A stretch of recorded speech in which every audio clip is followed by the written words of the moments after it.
Hi everybody, I'm Matt Gash with SoundersFC.com here at Starfire, where the excitement is percolating as the Sounders prepare to face the San Jose Earthquakes in front of 60,000 people at CenturyLink Field.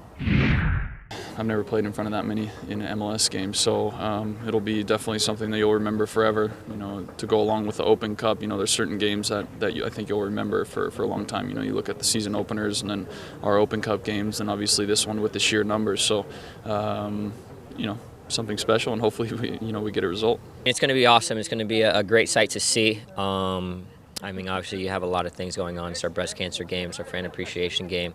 It's Keller's last regular season home game, so you have a kind of a lot of things that, you know, we'll have to kind of, block all that out and just get focused and get down to business and execute like we know we're capable of. San Jose forward Chris Wondolowski won the Golden Boot with 18 goals last year and is again in contention with 14 goals this season.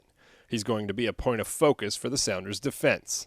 You know, it's going to be work for us to keep him off the board because he's in good form right now and he's feeling it. And you know, as you see with all goal scorers, they're a little bit streaky, and he's on a good streak right now. It seems like he's always lurking. He's always doing something good for the team. So whether he's scoring goals or creating or just buzzing around, so he's definitely a player that you got to keep an eye on and definitely know where he's going to be and try to limit his chances as much as possible.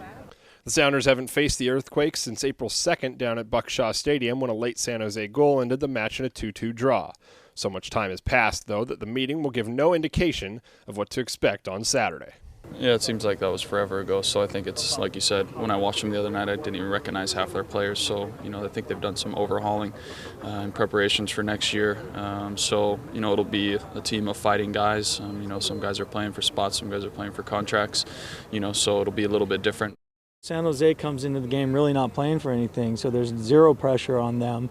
You know, there's a whole lot of hoopla going on for us. So, you know, we got to get focused and get ready to play against a team that really has nothing to lose. And you know, sometimes that can be dangerous. You know, we're disappointed with how we played the other day against Philly, and we want to put that right as well. But and also we want to get into that form for the playoffs. So it's a big game for us. You know, we want to go out and perform and get ready to go for the playoffs. Seattle has just 2 more matches in the regular season before they embark on the MLS Cup playoffs. Those final 2 matches are important in building the rhythm for a good playoff run. You want your team to be sharp going into the playoffs. You want them to be confident. You want them to be playing well. So from that standpoint, you know, it's important. It's important that we continue to do things that we've been doing, continue to play well, and that's what these last couple of weeks are about.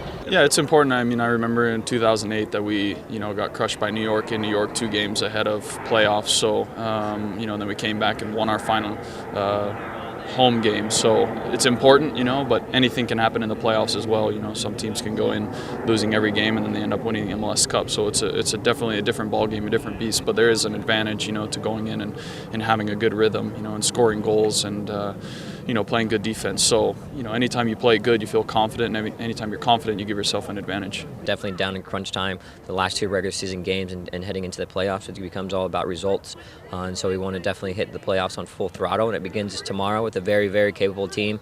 We're going to give San Jose, even though they're knocked out, their full due and their full respect, and treat it as such and get down to business. On Seattle's side, they're getting ready to play in front of a crowd of over 60,000 as they look to send off goalkeeper and captain Casey Keller with a victory in his final regular season home match. I mean, you don't want him to go out on the low, so you got to do your best to send him out on a high, but maybe leave him at least one good save that he's everybody remembers and say, remember that last game and that save. So he's had a great career, and what better to get a win for him. There's still tickets available, but if you can't make it out to the stadium, watch the game live on Fox Soccer or listen to Arlo White on 97.3 Cairo FM or follow the blog right here on SoundersFC.com as the Sounders play Fan Appreciation Night, Casey Keller Appreciation Night, and also Breast Cancer Awareness Night at CenturyLink Field. For SoundersFC.com, I'm Matt Gash.